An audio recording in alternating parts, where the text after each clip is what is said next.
Bismillahirrahmanirrahim. Assalamualaikum warahmatullahi wabarakatuh. Nama saya Triwitono ST.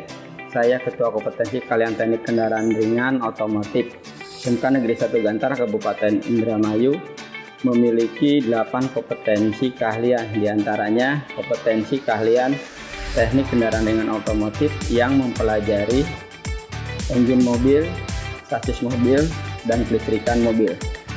Di kompetensi teknik kendaraan ringan otomotif sudah memiliki fasilitas alat praktik yang memadai, diantaranya 4 stand engine konvensional, 3 stand engine PPTI, 3 trainer sistem rem, 4 simulasi kelistrikan mobil, 2 simulasi sistem starter, 2 simulasi sistem pengisian, 1 balancing, dan 1 unit mobil Suzuki APP. Tujuan kompetensi keahlian teknik kendaraan ringan adalah membekali peserta didik agar dapat menjadi seorang mekanik yang dapat mengelola usaha khususnya di bengkel otomotif kendaraan ringan, dapat menjual dan membukukannya dengan baik, serta menjadi mekanik yang kompeten dalam bidang perawatan dan perbaikan engine mobil, sasis dan sistem pemindah tenaga, dan sistem kelistrikan mobil. Ruang lingkup pekerjaan bagi lulusan program keahlian teknik kendaraan ringan otomotif adalah pekerjaan atau profesi yang relevan dengan kompetensi yang meliputi 1. Bengkel umum untuk menjadi teknisi mekanik, pelayanan suku cadang. Kemudian yang kedua adalah industri untuk menjadi operator pada teknisi perakitan dan teknisi produksi. Mungkin itu yang bisa saya sampaikan kesempatan hari ini. Saya tutup. Assalamualaikum warahmatullahi wabarakatuh. Assalamualaikum warahmatullahi wabarakatuh. Perkenalkan, saya Rizkoni Falahi, Kepala Program Keahlian Desain Pemodelan dan Informasi Bangunan SMK Negeri 1 Gantar. Selayang pandang mengenai desain pemodelan dan informasi bangunan merupakan salah satu jurusan yang ada di SMK Negeri 1 Gantar. Pada kompetensi keahlian desain pemodelan dan informasi bangunan, para peserta didik akan dibekali dengan pengalaman belajar sesuai dengan kebutuhan dunia usaha bidang konstruksi. Salah satunya yaitu dengan pembelajaran berbasis komputer, di mana para peserta didik akan diberikan materi dan pembekalan cara menggambar, desain arsitektur maupun desain sipil menggunakan aplikasi menggambar, diantaranya adalah aplikasi AutoCAD, kemudian 3D Max, dan sebagainya. Selain itu pula, pada jurusan desain pemodelan dan informasi bangunan, kami memberikan bekal kepada para siswa mengenai pengukuran ilmu ukur tanah yang nanti akan digunakan oleh para siswa ketika terjun di dunia konstruksi. Di SMK Negeri 1 Gantar, kompetisi keahlian desain pemodelan dan informasi bangunan didukung oleh para pendidik ataupun instruktur yang berkompeten di bidang teknik arsitektur dan teknik sipil. Pada kompetensi keahlian desain pemodelan dan informasi bangunan, sarana-prasarana pendukung pembelajarannya diantaranya adalah laboratorium komputer seperti yang tampak di belakang ini, kemudian alat ukur ilmu ukur tanah, diantaranya adalah teodolit dan alat sifat datar. Alumni jurusan desain pemodelan dan informasi bangunan banyak terserap di lapangan kerja di bidang konstruksi. Diantaranya bekerja di PT Indah Karya Persero, salah satu BUMN yang bergerak di bidang konstruksi. Selanjutnya ada pula kerja di CV Anga Studio Bandung, Arstip Jakarta, PT Pulau Intan, dan industri konstruksi lainnya. Oleh karena itu, kami mengajak kepada adik-adik lulusan SMP MTS Sederajat untuk bergabung bersama kami di kompetensi keahlian desain pemodelan dan informasi bangunan SMK Negeri 1 Gantar. SMK bisa, SMK juara. Terima kasih. Assalamualaikum warahmatullahi wabarakatuh. Assalamualaikum warahmatullahi wabarakatuh. Perkenalkan, nama saya Wahib Mudofir. Saya sebagai Ketua Kompetensi Keahlian Rekayasa Perangkat Lunak. Dalam kesempatan ini, saya sedikit mengulas tentang program rekayasa perangkat lunak. RPL adalah singkatan dari Rekayasa Perangkat Lunak dan merupakan sebuah jurusan yang ada di Sekolah Menengah Kejuruan atau SMK. RPL adalah sebuah jurusan yang mempelajari dan mendalami semua cara-cara pengembangan perangkat lunak, termasuk pembuatan, pemeliharaan, manajemen organisasi, pengembangan perangkat lunak, dan manajemen kualitas. Bukan hanya itu, RPL juga berkaitan dengan software komputer, mulai dari pembuatan website, aplikasi, game, dan semua berkaitan dengan pemrograman dengan menguasai bahasa pemrograman tersebut.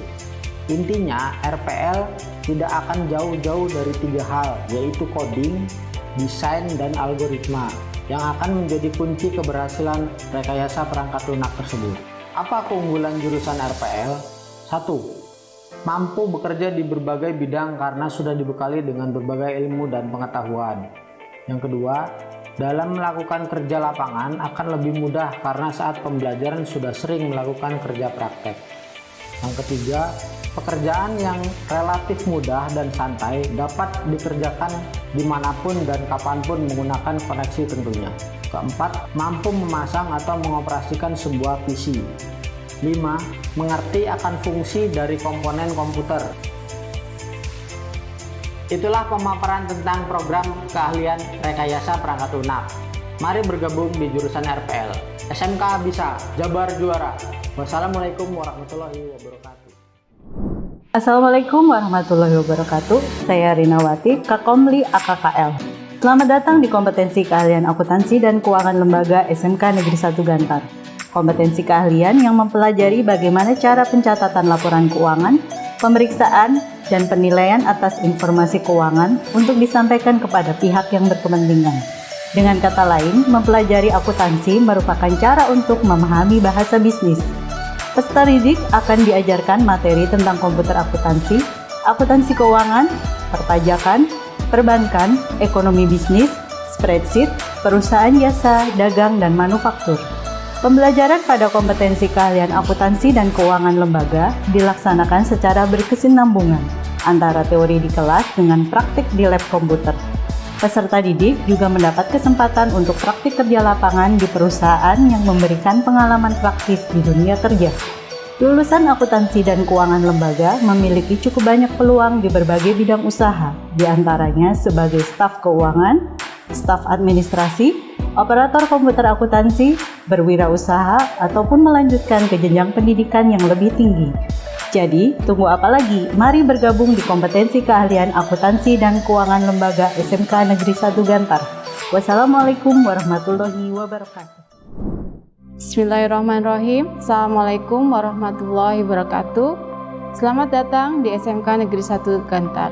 Perkenalkan, nama saya Nurul Aini Kurniawati sebagai Kepala Program Keahlian Multimedia yang insya Allah pada tahun 2022 tahun 2023 akan berganti dengan program keahlian Desain Komunikasi Visual. Selanjutnya, saya akan menjelaskan tentang Desain Komunikasi Visual. Apa itu DKV? Desain Komunikasi Visual adalah cabang ilmu desain yang mempelajari konsep komunikasi dan ungkapan kreatif, teknik dan media dengan memanfaatkan elemen-elemen visual ataupun rupa untuk menyampaikan pesan untuk tujuan tertentu. Selanjutnya, apa saja yang akan dipelajari pada desain komunikasi visual? Yang pertama, desain publikasi, mempelajari tentang bagaimana membuat konsep karya desain publikasi, baik indoor maupun outdoor. Yang kedua, fotografi, akan dikenalkan dengan berbagai jenis kamera, teknik penggunaan kamera, dan bagaimana menggunakan kamera angel, sudut pandang kamera, dengan editing foto dengan menggunakan Photoshop atau software yang lainnya. Yang ketiga, videografi, mempelajari bagaimana mempresentasikan konsep dan kegunaan videografi dalam desain komunikasi visual, memahami proses dan teknik videografi, membuat narasi, membuat alur cerita pengoperasian kamera, serta editing video dengan Adobe Premiere. Selanjutnya, Dengan bekal pengetahuan dan keterampilan yang sudah didapat, berikut ini adalah peluang kerja untuk para lulusan SMK jurusan Desain Komunikasi Visual. Yang pertama, graphic designer, yang kedua, videographer, yang ketiga, fotografer, yang keempat, advertising, yang kelima, konten kreatif, dan masih banyak yang lainnya. Mari bergabung dengan SMK Negeri 1 Gantar, program keahlian desain komunikasi visual. SMK bisa, Jabar juara. Assalamualaikum warahmatullahi wabarakatuh.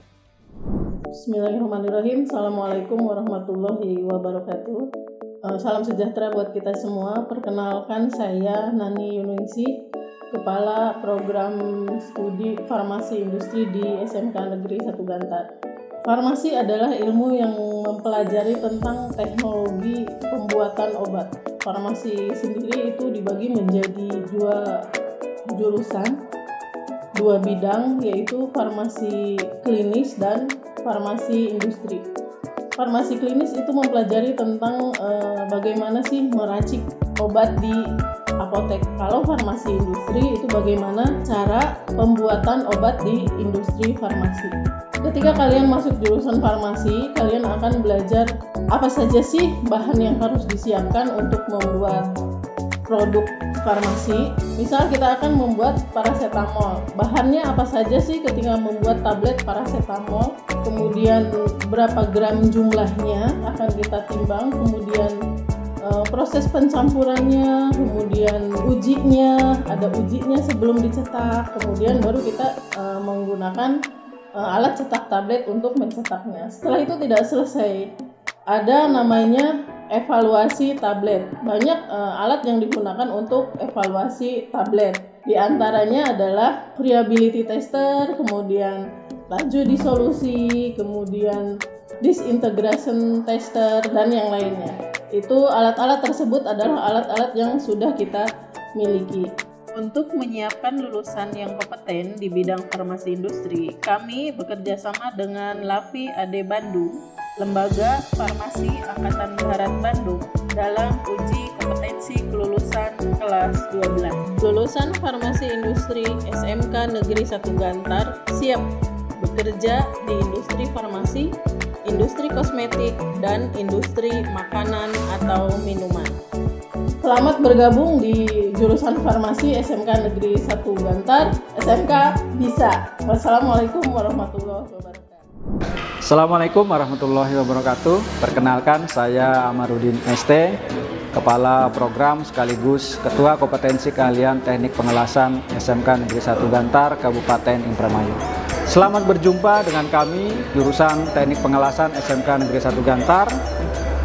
SMK Negeri 1 Gantar, khususnya jurusan Teknik Pengelasan, mulai dibuka dan menerima peserta siswa didik baru tahun pelajaran 2018-2019 sampai dengan sekarang. Pembukaan jurusan Teknik Pengelasan di SMK Negeri 1 Gantar ini adalah sebagai penyikapan terhadap perkembangan dunia usaha dan industri, khususnya di bidang konstruksi, manufaktur, dan fabrikasi. Siswa-siswi di jurusan Teknik Pengelasan akan dibekali dengan skill dan pengetahuan yang sangat dibutuhkan oleh dunia kerja nantinya. Di antaranya adalah siswa mampu untuk membaca dan membuat gambar teknik. Yang berikutnya adalah siswa mampu melakukan pemotongan logam dengan gas maupun secara mekanik. Yang berikutnya adalah siswa mampu melakukan pekerjaan dengan perkakas tangan, diantaranya adalah mesin gerinda, mesin cutting, bor, dan lain-lain.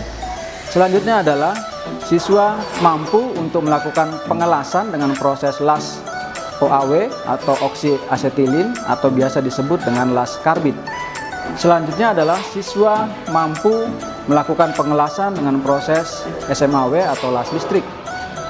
Berikutnya adalah siswa mampu untuk melakukan pengelasan dengan proses las MIG atau metal inner gas. Dan yang terakhir adalah siswa mampu untuk melakukan pengelasan dengan proses tungsten atau TIG. Nah, ini beberapa kompetensi yang akan diperoleh oleh siswa yang mengambil jurusan di Teknik Pengelasan SMK Negeri 1 Gantar. Terima kasih. Demikian deskripsi singkat tentang jurusan Teknik Pengelasan SMK Negeri 1 Gantar. Assalamualaikum warahmatullahi wabarakatuh. Welding, yes. SMK Negeri 1 Gantar, mantap. SMK bisa. Bismillahirrahmanirrahim. Assalamualaikum warahmatullahi wabarakatuh. Saya Awang. Saya sebagai Kepala Kompetensi Keahlian Teknik Bodi Otomotif di SMK Negeri 1 Gantar, Kabupaten Indramayu.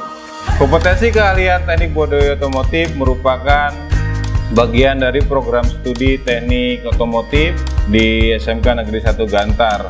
Awalnya di otomotif itu ada TKRO, kemudian sekarang ada TBO yang lebih fokus pada perbaikan bodi.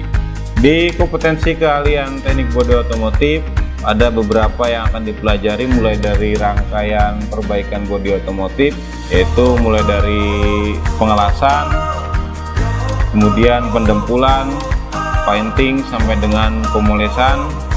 Dan bukan cuma eksterior, kita juga akan belajar mulai dari perbaikan interior, kelistrikan bodi, audio, dan aksesoris otomotif lainnya. Ruang lingkup pekerjaan bagi lulusan teknik bodi otomotif itu tidak beda jauh atau sama dengan rumpun-rumpun teknik program studi otomotif lainnya.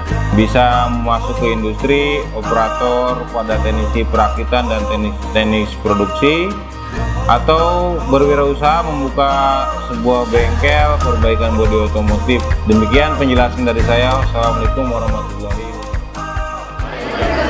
SMK Negeri 1 Gantar, SMK bisa.